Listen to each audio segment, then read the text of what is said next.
Hi, this is Dominic from Paphos Life, and in today's film we're having a change from the norm.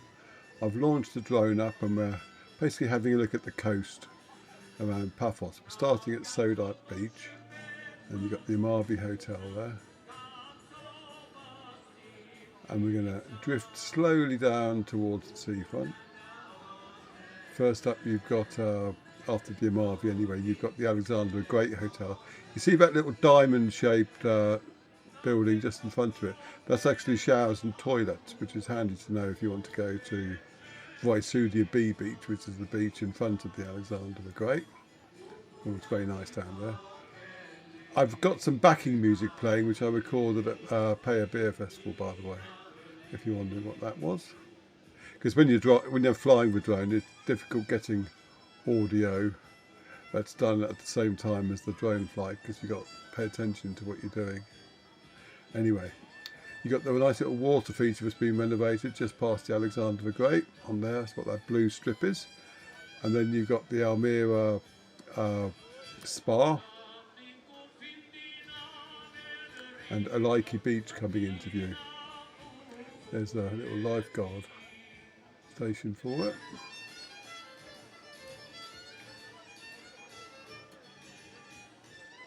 And then you've got the Almyra hotel on the right.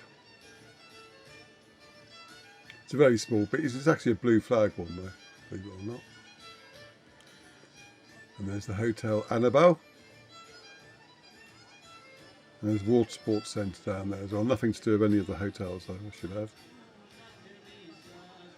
And now we're coming to the municipal paths. It's a very good area for snorkelling, that is. But lots of people go swimming there as well, because they've got showers just down there in the centre. That grey rectangular building is showers and toilets and changing facilities. And there's more on the other side, directly in front of us now, next to a Peyia restaurant. And you can, if you look up, you'll see the lighthouse going past the view. And we're zooming down to the seafront itself now. Now the little fisherman's not there at the moment. He's off getting repaired because officially he was vandalised, but it looks to me like someone was trying to nick him because they'd sawn his legs around his ankles, and it looks like they were trying to get the body away. So hopefully that'll get repaired soon by Yota Yanadu, and he'll be back in place because he's very greatly missed.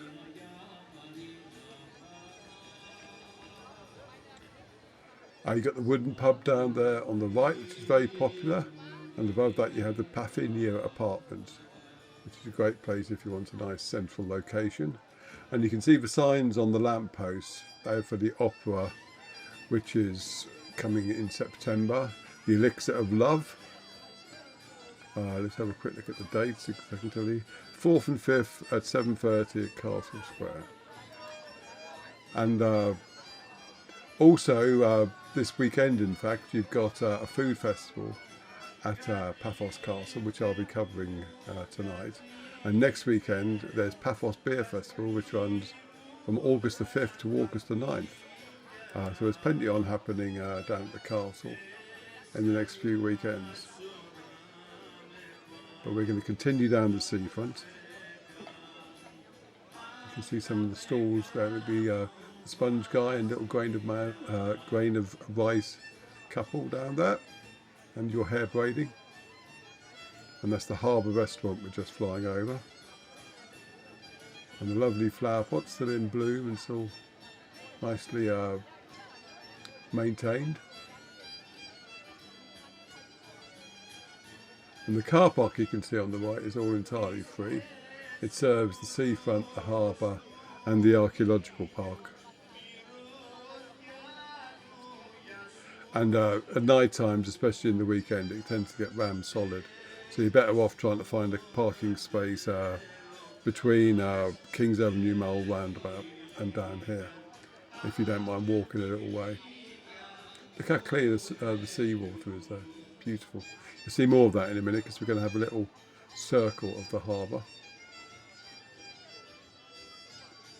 Go around. See if we can spot Coco or Henry. That's the jetty where you go to get on your tours. No sign of Coco. But I think that's Henry right in the middle there.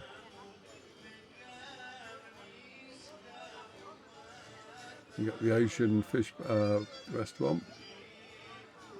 And there's the lovely castle itself. You can see they've already got a few little sheds out for stalls. That'll be for the food festival, no doubt. There'll be more than that. And that area will probably have a stage on it. I mean, you'll know tomorrow because I'll be showing you the film what I've recorded tonight there.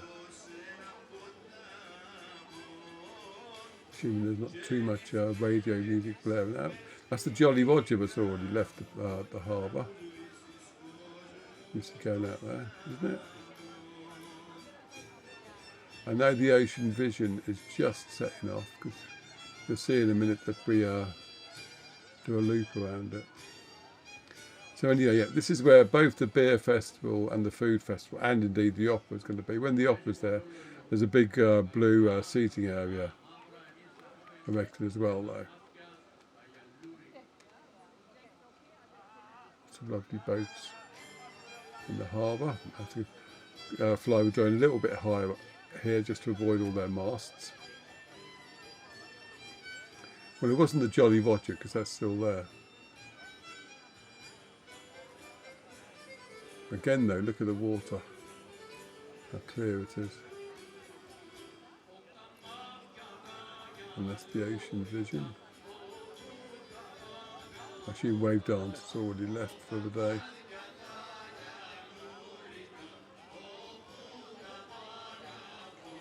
Both Wave Dance and Ocean Vision are very popular tours.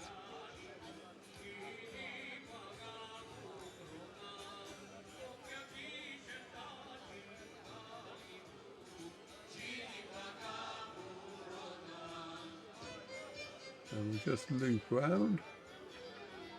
Looks like Henry's talking to someone now. To give you a better look at the harbour.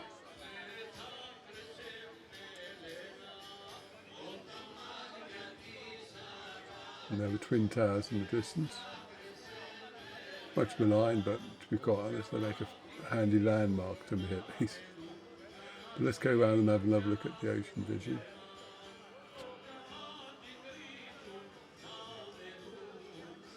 And I'm not sure, but I think what you see behind the Ocean Vision is just sand that it's stirred up.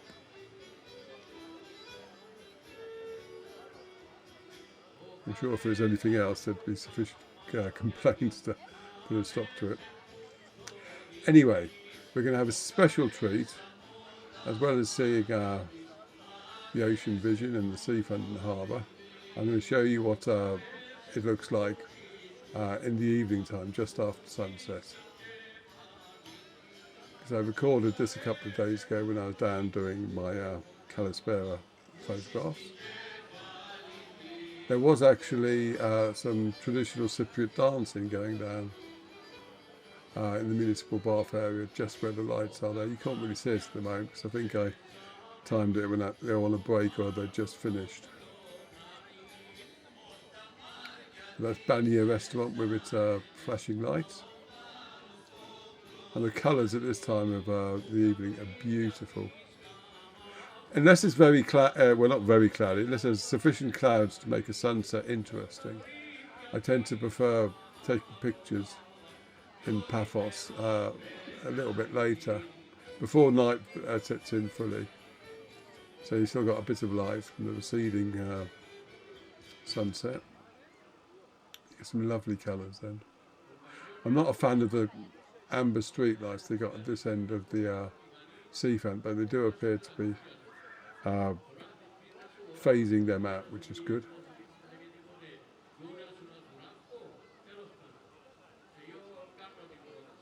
Now I do get problems occasionally flying the drone at the seafront area because there's a little drone jammer that someone's got that interferes with signals.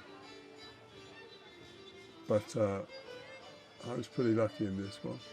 And there's lots of people around. A lot of them will be in the restaurants though at the moment. There's more people in the evening than you get during the day because especially in the afternoons it gets very hot at the moment. That's the Harbour restaurant we're going over. And there's the kiosk down there. And I had to change views because of that aforementioned Gemma. And we'll have a final look though at the lovely harbour. It's got all these twinkling lights on. I love the reflections in the water as well. And the castle lights are on, they get switched on a little after the sunset. Anyway, thank you very much for watching. I hope you enjoyed that, and we shall see you in the next film. Cheers.